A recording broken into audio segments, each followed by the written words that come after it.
It was a relationship that saw both Donald Trump and Tucker Carlson rise to power.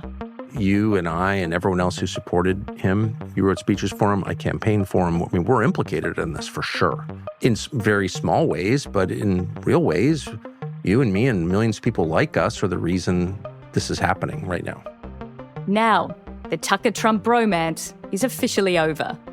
So I do think it's like a moment to wrestle with our own consciences. You know, we'll be tormented by it for a long time. I will be.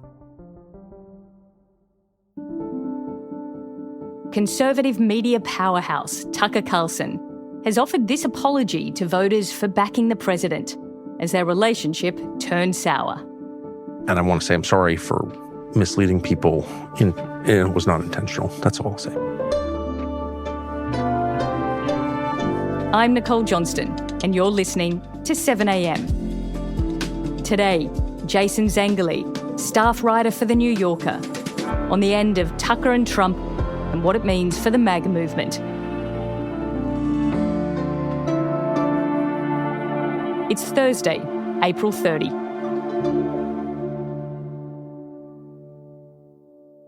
Jason, to start off, you met Tucker Carlson decades ago when you were an intern. He was a reporter.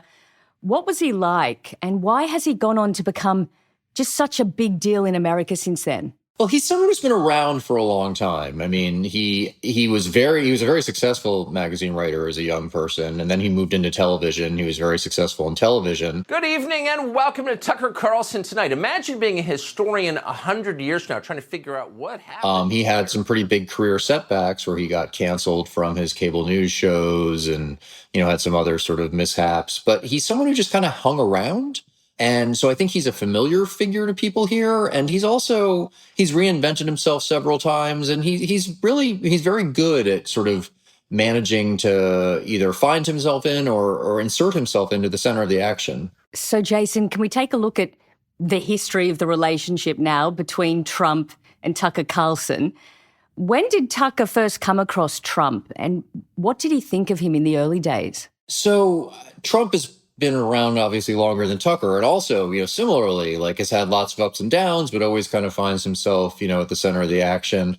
When Tucker was on cable news, Tucker made this joke about Trump having bad hair, and Trump left Tucker. Trump and Tucker had never talked before, but Trump called Tucker and left him a message on his answering machine. Tucker didn't answer. And the message was, you might have better hair than me, but I get more pussy than you do. Wow. And I guess that, in a weird way, won Tucker over. He found that to be kind of charming in its own way. And, they circled around each other for a number of years and just, they kind of vaguely knew each other. But it wasn't really until Trump ran for president. People don't remember this even in the United States, but I'm sure in Australia they forget it as well. Back when Trump was first running for president, most conservative pundits were very dismissive of him, and they didn't take him seriously. And Tucker was one of the few conservative pundits who saw the potential that Trump had to be a successful politician. There he is. Can you feel the magic? It's the hottest ticket in South Alabama tonight. Donald Trump expected to draw the biggest crowd of any candidate yet this election season, happening this evening in I don't think Tucker particularly liked Trump personally, but he understood that his issues, especially on, being opposed to immigration, kind of running on white grievance, running as a sexist, Tucker saw that there was an audience for that among conservative voters, and he was willing to at least entertain the possibility that Trump could be successful. And at Fox had a really basic problem. They wanted to do segments about Trump, but most of the pundits at Fox were dismissive of Trump. So they needed to find people who would at least, if not actually support Trump, at least entertain the possibility that he might go somewhere just to make a debate segment work. Here's a guy who says exactly what he thinks. He doesn't care. And there's something thrilling about that, no? You mean like Anchor Baby? Yeah, that's exactly what I mean. And Tucker was someone who was willing to do that. And he ended up getting more and more airtime because he was willing to do that. And that's how his own star kind of eventually rose at Fox. So, Jonah, I know you're not generally a big Trump defender, but will you at least concede it is nice to hear from the last unafraid man in America who can say exactly what he really thinks and, unlike the rest of us, isn't cowering under the threat of losing his job because he's telling the truth? Yeah, well, I mean, we could get into a debate about how much of what he said is actually the truth in terms of the statistics and all of that.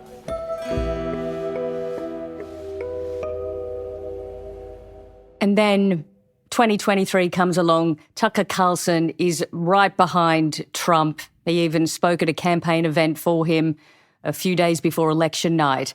Why did he get on Team Trump, and how strong was the relationship? So during Trump's first presidency, when Tucker was a star at Fox, he maintained some distance from Trump. He was supportive of his policies, not of the person. After he was fired from Fox, I think he recognized, Tucker that is, recognized that in order to maintain his own kind of relevance and manage to stay in Americans' field of vision and keep their attention, without having that Fox platform, he needed to do something. And I think one thing that he realized he could do was he could attach himself to Trump at the hip. And you're right, he became, for all intents and purposes, a part of Trump's campaign. He launched his own independent media channel. We've decided that we need something new, something relentlessly honest that the corporate gatekeepers can't touch. So we built a company called Tucker Carlson Network. We'll be rolling it out starting now. You may have already seen. But at the same time he did that, he would go out on the campaign trail with Trump. He spoke at the Republican convention for Trump. He spoke at his rallies. Donald Trump's going to win. He's going to win. I know that that's true. Why is Donald Trump going to win? The people. He's an extremely talented and smart political operator, and he was someone that I think Trump valued as having on his side, and someone whose advice Trump ended up valuing. I mean, Tucker was very influential in the selection of J.D. Vance as his running mate. He was very influential in terms of some of the cabinet choices that Trump made, and I think Trump just came to trust him. What type of propaganda did Tucker Carlson spread, Trump propaganda, and what sort of false information, and how influential did that end up being? Well, Tucker definitely was a promulgator of the conspiracy theories about the 2020 election and that, Trump had actually won it. Once he started his own streaming service, he voiced those views. Was there voter fraud? Well, we know there was some. Just ask people. Did you personally commit voter fraud? Well, that has just been done. And the answer is a huge percentage of people asked in the poll admitted, yes, I committed voter fraud. It's remarkable. He was a huge spreader of the conspiracy theory about the January 6th attacks that Tucker maintained that they were a false flag operation by the federal government and the deep state to try to discredit Trump. Taken as a whole, the video record does not support the claim that January 6th was an insurrection. In fact, it demolishes that claim. And that's exactly why the Democratic Party and its allies in the media prevented you from seeing it. I mean, there are some conspiracy theories that I would say he brought to Trump. I mean, this idea of the Great Replacement theory, which is this idea that liberal forces, oftentimes, Jewish forces, are bringing immigrants, third world immigrants, into the United States to disempower white voters and support the Democratic Party. New York has lost about 4 million white people, even as it gained 1 million people in population. What is that? That was a conspiracy theory that Tucker kind of mainstreamed, that he brought into the conservative mainstream, and then that Trump ultimately echoed. So it was actually it was a two-way street. People that don't speak our language, they're signing them up to vote. And I believe that's why you're having millions of people pour into our country, and it could very well affect the next election, and I believe that's why they're doing it. Tucker would echo some of Trump's conspiracy theories, and Trump would echo some of Tucker's. Coming up, Trump and Tucker. How did it all fall apart?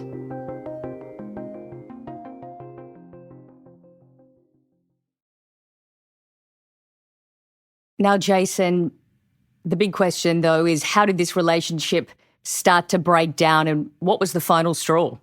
Well, foreign policy is I think, probably the biggest issue on which they disagreed. I mean, there were some fissures before that. The Epstein files, I think Tucker was someone who wanted Trump to be more, the Trump administration to be more forthcoming about those, and he was critical of Trump. But it really wasn't until the United States attacked Iran last summer that those disagreements really started to come to the fore. Tucker is a real isolationist. He's a real opponent of foreign interventions by the U.S. military. That was something that Trump, campaigned on as well. And I think Tucker really believed that Trump believed that too. And when Trump attacked Iran the first time, Tucker tried to sort of head him off on that. He opposed the potential of a strike, both publicly and privately. Committing young American men to go die in Iran is not in our interest at all. And it would cause not simply heartbreak in the families of those killed, but it would cause potentially real turmoil here domestically. And then when Trump ultimately did it, Tucker criticized it, but not quite as forcefully as he might have. But this second time around, with the second military action against Iran, he again tried to head it off, both publicly and privately. But now he's very critical of it, and it basically colors everything.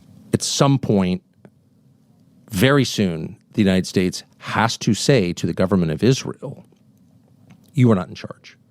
Tucker has become a real conspiracy theorist about Israel.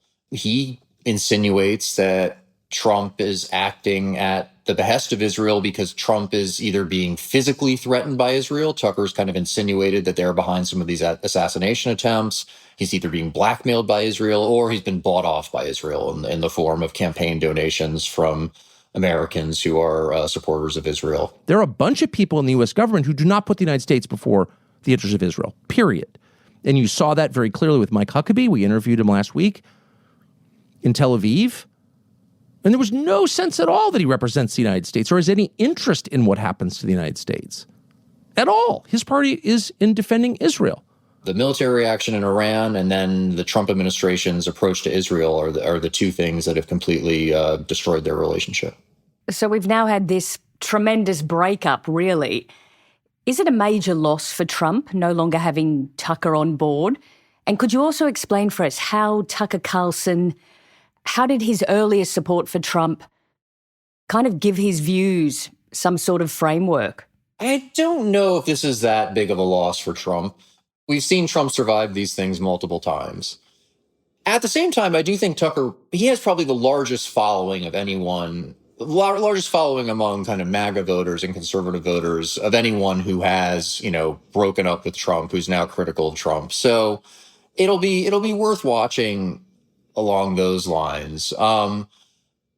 Tucker did provide a much more sort of coherent version of Trump's ideology than Trump ever did himself. And I think that was important. I think especially among kind of conservative intellectuals, they preferred Tucker to Trump because Tucker made sense.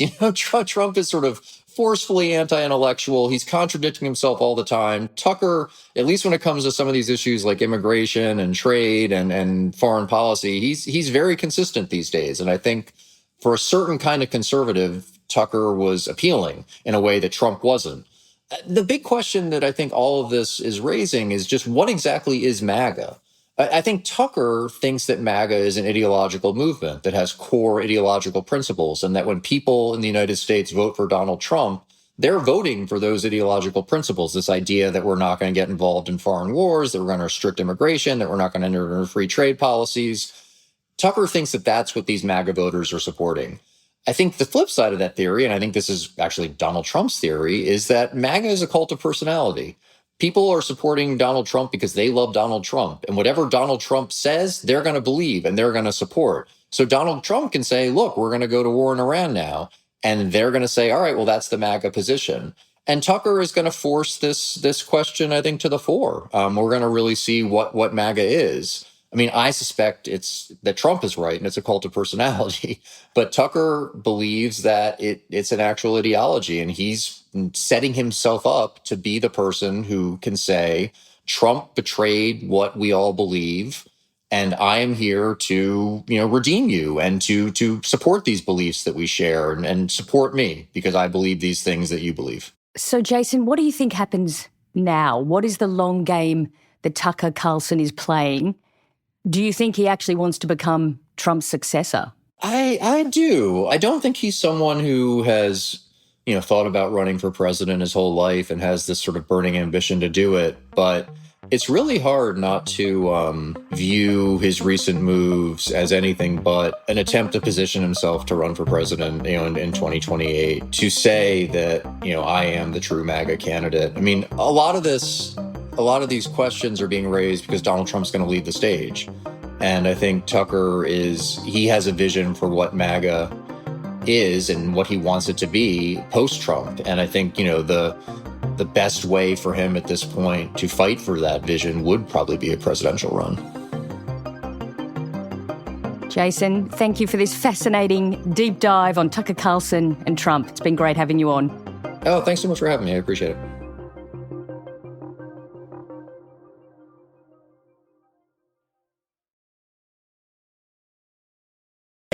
Hey, Orange Pig, America first? Oops. Oh boy, that was the slogan you stole. But Bibi's pulling strings and your vote. This afternoon, in a bonus episode of 7am, you've probably seen the viral videos. Hear this clear.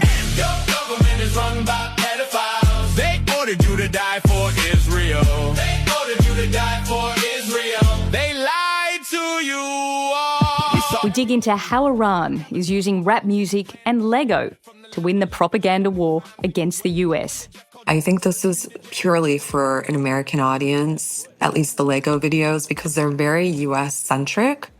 Of course, there's this nod to the Jeffrey Epstein files, and that's also a very popular theme that you see in these Lego videos, highlighting the hypocrisy of elites in America and the corruption and the lack of accountability in the US while they're wagging their finger at Iran, Russia, China about human rights abuses. If the public ever saw the files, man, the planet would shake from the level of filth and the crimes in your wake. No wonder Jeff called you the worst, you degenerate snake. You claimed you never said. See you then. You went 40 plus times. You sick bastard. You